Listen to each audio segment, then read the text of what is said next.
પોરબંદર લોકસભાની ચૂંટણીના પ્રથમ વાગે ચૂક્યા છે ત્યારે ગઈકાલે જો વાત કરીએ તો ગઈકાલે ભાજપના ઉમેદવાર છે લોકસભાના તેમણે મનસુખભાઈ માંડવીયાએ ફોર્મ ભર્યું ત્યારે આજની તારીખમાં છે તે કોંગ્રેસના ઉમેદવાર લલિતભાઈ વસોયા છે તે આજે માતા પિતાના આશીર્વાદ લઈ અને હનુમાનજીના દર્શન કરી આજે ફોર્મ ભરવા માટે જવાના છે ત્યારે આપણે લલિતભાઈ સાથે સીધી વાત કરવાનો પ્રયત્ન કરશું. લલિતભાઈ, શું કહેશો આ વખતે તમે પરિવાર સાથે મેદાનમાં ઉતર્યા છે કોંગ્રેસ કેવી આશાવાદ?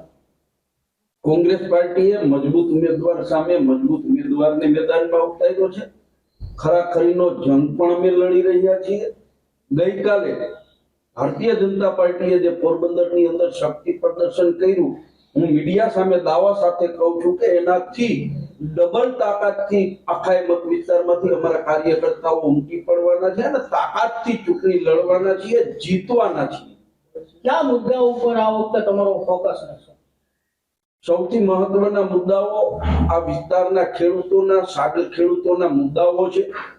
ખેડૂતોને પોષણક્ષમ ભાવ નથી મળતો, મોંઘવારીની વાત હોય, બેરોજગાર યુવાનોની વાત હોય, આ વિસ્તારના વિકાસની વાત હોય, વિકાસની અનેક વાતો થાય છે, પરંતુ આજની તારીખમાં ઘેડ વિસ્તાર, બરડા ડુંગર વિસ્તાર, ગ્રામ્ય વિસ્તારોની અંદર પીવાનું પાણી નથી પહોંચ્યું. ત્યારે ભારતીય જનતા પાર્ટીના ઉમેદવાર એવું કહી રહ્યા છે કે સૌની યોજનાનું પાણી સિંચાઈ માટે આપવામાં આવે છે, પરંતુ પીવા માટે સરકાર પાણી નથી આપી રહી. આ પ્રજા જોવે છે અને આ તમામ મુદ્દાઓને લઈને અમે લોકોની વચ્ચે જવાના છીએ અને લોકોને સહકાર પણ મળી રહ્યો છે અને લોકો તાકાતથી અમારી સાથે છે.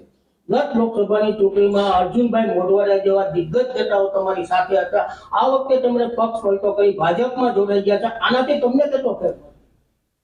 પોરબંદર લોકસભાની અંદર પોરબંદર જે વિધાનસભા આવે છે એમાં સૌથી વધુ મને ત્યાંથી નુકસાની ગઈ.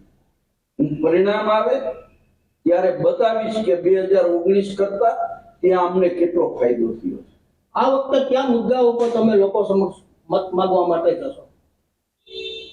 પેલા તો મેં ધ્યેય નક્કી કર્યો છે કે એક મતદાર, એક ગામડું, પરા, પેટાપરા, દરેક જગ્યાએ મતદારોને મળવા રૂબરૂ જાઓ. એના ભાગરૂપે મેં 4 વિધાનસભાનો પ્રવાસ કાર્યક્રમ પણ પૂરો કરી લીધો છે. લોકોની જે સમસ્યાઓ છે, શિક્ષણ મોંઘું થઈ ગયું છે, મોંઘવારી કૂદકે ને ભૂસકે આગળ વધી રહી છે, ખેડૂતોને પોષણક્ષમ ભાવ નથી મળતા, જીએસટી નો માર સામાન્ય અને ગરીબ માણસો ભોગવી રહ્યા છે, સાગર ખેડૂતોનો પ્રશ્ન છે, એમની બોટો છે પાકિસ્તાન અને શ્રીલંકાથી છોડવામાં નથી આવી રહી, આ વિસ્તારને રેલવેની સુવિધાઓ નથી મળતી, ટોલ નાકાના પ્રશ્નો છે તો ટોલ નાકાનો નિયમ છે કે 60 કિલોમીટરની અંદર 2 ટોલ નાકા આવવા ન જોઈએ.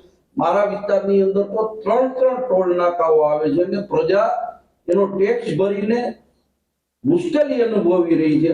આવા અનેક મુદ્દાઓ છે અને આ મુદ્દાઓ ઉપર લોકોની સમક્ષ જાય છે અને એને ઉકેલવાનો પણ પ્રયત્ન કરે છે.